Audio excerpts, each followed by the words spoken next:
Hi folks, welcome back to the Hoard. Got both lights on, that means I'm right at the transition for charging. The 1985 250 SX. This thing has a video from a while ago that I troubleshot it. I tried to give it a cold start, it wouldn't start. It turns out it had an open pulser. So then I took it apart, and you could see my rain guard on there, and tried to figure out what was going on. And I discovered that the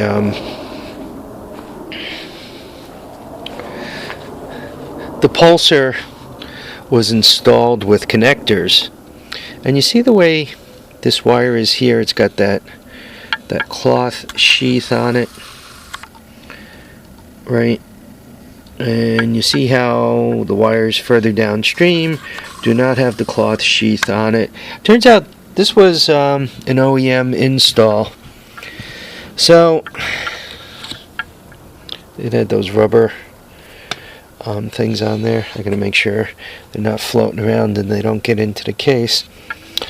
Anyway, so I cut the bullet connectors off, and you can see the stuff is still wet. I'm getting it on my fingers.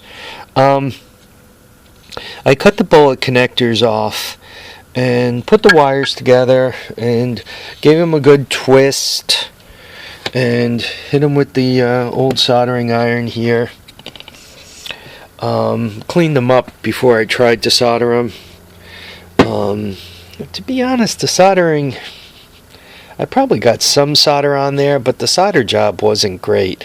They were twisted pretty good, and once again, a little bit of solder went on. For some reason, the solder just wasn't wetting well.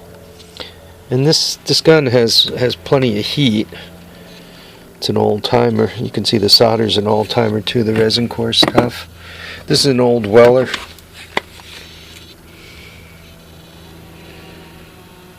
It was made in Easton, Pennsylvania. And look at this. I think I got a price on it. Well, back from then.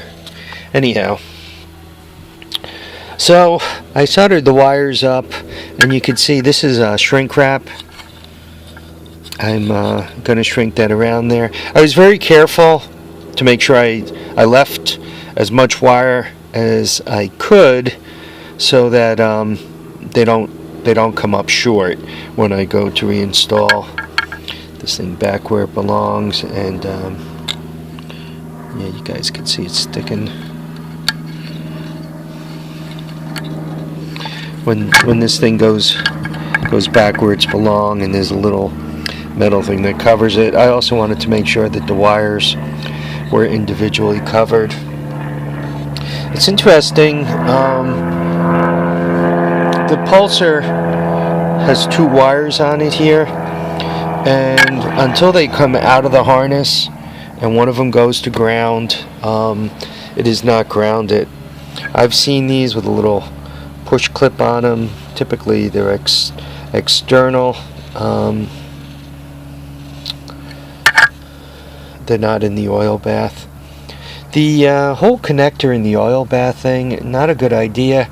When I took the whole thing apart, I looked at the connectors, and it appears I looked them both over. The wires were continuous and clamped down well, and so forth.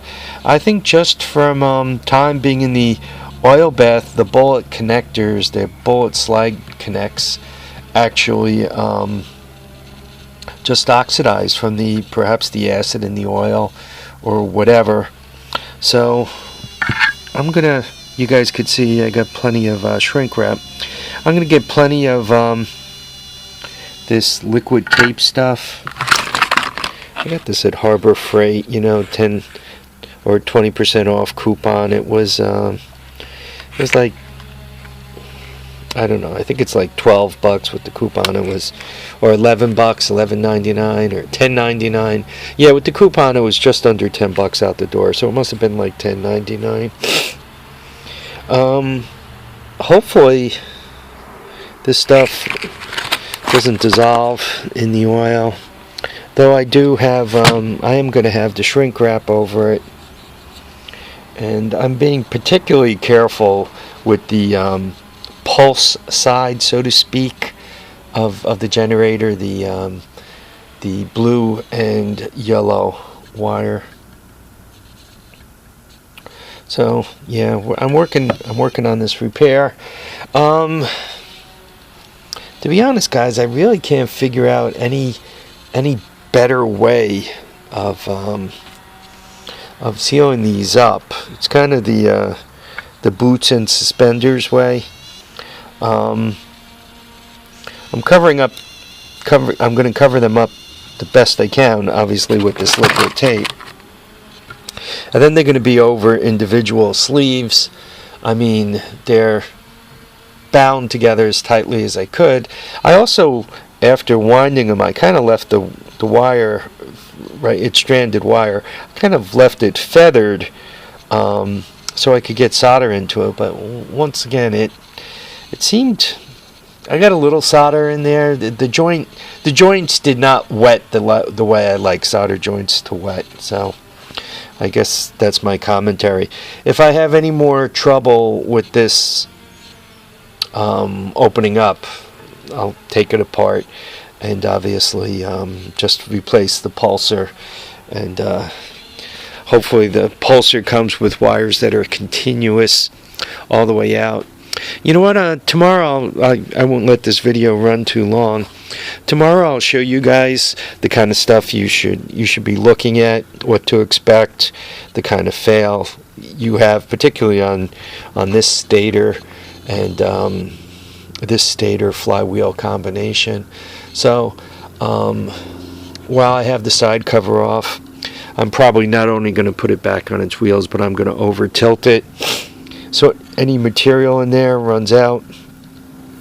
I'll probably squirt a little solvent into the bottom of the engine too, and try to get as much as the sludgy oil as I can out of there. While it's opened, right? Why leave any sludge in there that one does not have to leave in there? Okay, so hopefully this 250 SX, hopefully you'll hear the engine running pretty soon. Folks, I really want to thank you all for watching and commenting and subscribing. Remember to keep your feet down, keep your head up, and please get out there and enjoy all your days. Bye now, folks.